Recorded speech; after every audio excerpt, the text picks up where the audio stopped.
Highways Jaganmohan రెడ్డికి క్షేమంగా ఉండాలని మనస్ఫూర్తి కోరుకుంటూ ఉన్నాం. ఓకే, ఇప్పుడు మనకి తెలియని వాడు కష్టంలో ఉన్నాడరా, ప్రమాదం ఉన్నాడంటే అయ్యో త్వరగా కోలుకోవాలి, ఆ ప్రమాదం నుంచి బయటపడాలని కోరుకుంటాం.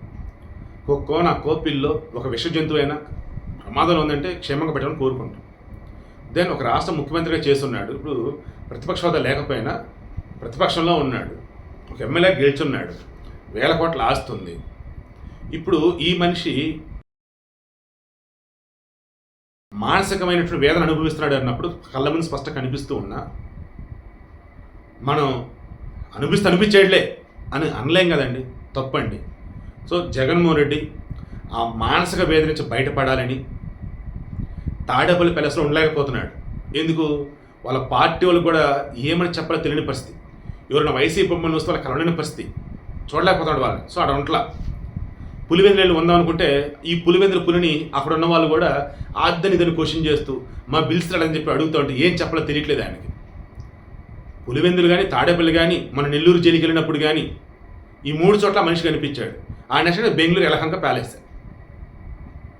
ఏంద్రయ్య అంటే గతంలో ఈయన చుట్టూత మంది అసలు మార్బలం భజన చేసే బ్యాచ్, ఓ జగన్ నువ్వు దేవుని బిడ్డ, నువ్వు దేవుడు వద్దనే బ్యాచ్, ఈయన ఏం చేసేస్తారు సూపర్ అనే బ్యాచ్. ఇప్పుడు ప్రతి ఒళ్ళు క్వశ్చన్ చేస్తున్నారు. ఎందుకు? శ్వేతపత్రాలు అంటూ చంద్రబాబు నాయుడు బయట పెడుతున్నటువంటి లెక్కలు చూసి ఇంత దారుణంగా రాష్ట్రాన్ని దోచుకున్నారా, ఇన్ని 1000 కోట్లు వీళ్ళ అకౌంట్లోకి వీళ్ళ దగ్గర ఉన్నాయి, ఇప్పుడు ప్రజల నుంచి మోసం చేశారా, బలవంతంగా లాక్కున్నారా, అయ్యో అయ్యో అయ్యో అని అంత అంటున్న వాళ్ళే. అయ్యయ్యని కూడా ఎలాగా కోపంతో అయ్యో అయ్యో అయ్యో ఇలా జనానికి జగన్ నిజస్వరూపం తెలిసిపోయింది. దీంతో జనం చూడలేకపోతున్నాడు.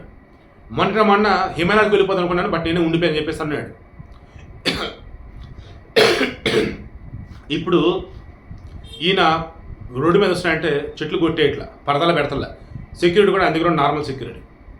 దాంతో ఏంటి, గతంలో అసలు ఎలా చెప్పాల వైభోగాన్ని ఎక్కడైనటువంటి ఇది అన్నట్టు గతంలో బాబని ఇప్పుడు ఎబ్బే ఎబ్బే ఎబ్బే అన్నట్టు. నేను చాలా ప్రాక్టికల్గా మాట్లాడుతున్నా. నాకు కేఎఫ్ కాఫీ డే సిద్ధార్థ్ గుర్తొచ్చారు, కోడెల శివప్రసాద్ గారు గుర్తొచ్చారు. జగన్ రెడ్డి చూసి నాకు అదే అనిపిస్తుంది.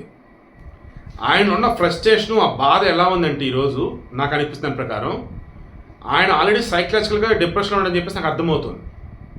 అండ్ ఆ మనిషి ప్రవర్తించిన విధానం, చెప్తున్న మాటలు, అసెంబ్లీకి రాకుండా ఉండటం కానీ, మన అసెంబ్లీ ప్రమాణ స్వీకారం చేసాక వెళ్ళిపోవటం కానీ, జనాలకు మరలా వెళ్తానటం కానీ, ఇలా అయితే అసెంబ్లీకి రానటం కానీ పొంతలేని విధంగా చెవటారు. అదేంటే మరలా 99% హామీలు అమలుపరిచాం, మేమట్ట ఓడిపోయాం, ఈవీఎంల ట్యాంపరింగ్ అంటాం. ఆ తర్వాత ఈవీఎంల ట్యాంపరింగ్ వదిలేసి 40% ఓట్లు పడ్డాయి అంటాడు. ఈవీఎంల ట్యాంపరింగ్ 40% ఓట్లు ఎట్ట పడ్డారా బాబు అంటే? సో అర్థం పర్థలేని మాటలు స్టిల్ ఇంకా నడుస్తున్నాయి. ఏదో ఎక్కడో ఆల్టర్నేటివ్ వరల్డ్లో ఉన్నట్టు మాట్లాడుతున్నట్టు ఇవన్నీ చూస్తుంటే అయితే ఆయనకి సైకలాజికల్ ట్రీట్మెంట్ అని ఇస్తూ బెంగళూరు ఎలహంక ప్యాలెస్లోనే ఉంచుండాలి. లేదు ఈ ఆంధ్రప్రదేశ్లో ఉండలేము, నేను జనాన్ని తట్టుకోలేను, వైసీపీని తట్టుకోలేని చెప్పేసి అక్కడికైనా వెళ్ళి ఉండాలి.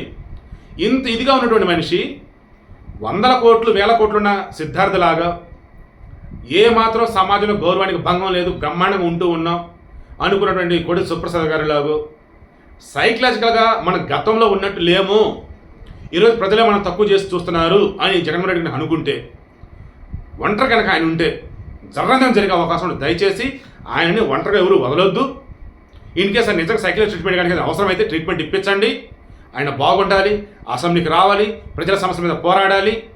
టీడీపీ, జనసేన, బీజేపీ అండ్ కమ్యూనిస్టులు ఎవరైనా ఉంటే వాళ్ళు, వీళ్ళు ఉంటారు కదా టీచర్ గ్రాడ్యుయేట్ ఎమ్మెల్సీలు వాళ్ళు, అండ్ వైసీపీ వీళ్ళంతా కలగలిపి రాజకీయాన్ని పక్కన పెట్టి రాష్ట్ర అభివృద్ధి చేయాలని మనస్ఫూర్తి కోరుకుంటూ ఉన్న జగన్ అయితే క్షేమంగా ఉండాలి. ఆయన మీద కేసులు ఉన్నాయి. ఆ కేసుల విషయంలో ఒకవేళ ఆయన దోషం తేలితే దాన్ని అప్పుడు శిక్షలు విధించాడు, తప్పులే, అది కోర్టులు చూసుకుంటే. బట్ ఆయనంతటా ఆయన మానసికంగా కుంగిపోయి బాధతో సైకలాజికల్ డిప్రెషన్కి వెళ్ళిపోయి చేసుకోకూడదు ఏదైనా చేసుకుంటే దాని ఎఫెక్ట్ ఎంతగా పడింది రాష్ట్రం మీద. కొంతమంది సైకలాజికల్గా ఇప్పటికీ జగన్ మా దేవుడు అంటున్నట్టుగా ఉన్నారు. వాళ్ళు ఎవరైనా ఆత్మహత్య తీసుకుంటే ఏంటి పరిస్థితి? ఈయనని ఆత్మహత్య చేసుకోలేదు, ఆయన బలవంతంగా వేరే వాళ్ళు చంపించారంటే ఏంటి పరిస్థితి? అసలు శవరాజకీయ చెట్టులో వైసీపీలో ఎక్స్పర్ట్స్ దారుణంగా వివేకానంద గొడ్డలతో చంపితేనే గుండెపోవడం చెప్పి అడాప్ట్ చేసిన బ్యాచ్ వీళ్ళు. ఆతో నారాసం రక్త చరిత్ర అని చెప్పేసి ఎన్నికల్లో గెలిచి ఆతో సిబిఐ ఎంక్వైరీ అడగకుండా పక్కన పెట్టి సిట్ అని చెప్పేసి వేసి నిజాలు తేల్చకపోతే ఆమె సునీత కోర్టుకు వెళ్ళి సిబిఐ ఎంక్వైరీ తెచ్చుకుంటే దానిని కూడా పక్కదారి పట్టించేలాగా చేసిన బ్యాచ్ వీళ్ళు. సో ఏదైనా చేయగలుగుతారు వీళ్ళు వైసీపీ వాళ్ళు. సో ఇటువంటి మూమెంట్లో మనం జగన్మోహన్ రెడ్డి కాపాడుకోవాలంటే ఆయన ఒంటరిగా ఉండకూడదు, ఆయన మీద ఎప్పుడో కన్నేసి ఉండాలా. ట్రీట్మెంట్ కనుక అవసరం అడిగితే భారతి గారు సిన్సియర్ రిక్వెస్ట్ అండి, దయచేసి సైకిల్ ట్రీట్మెంట్ ఇప్పించండి, ఆయన కోలుకోవాలండి, ఖచ్చితంగా అసెంబ్లీలో అడుగు పెట్టాలి, ప్రజల పక్షాన పోరాడాలని కోరుకుంటూ ఉన్నాను.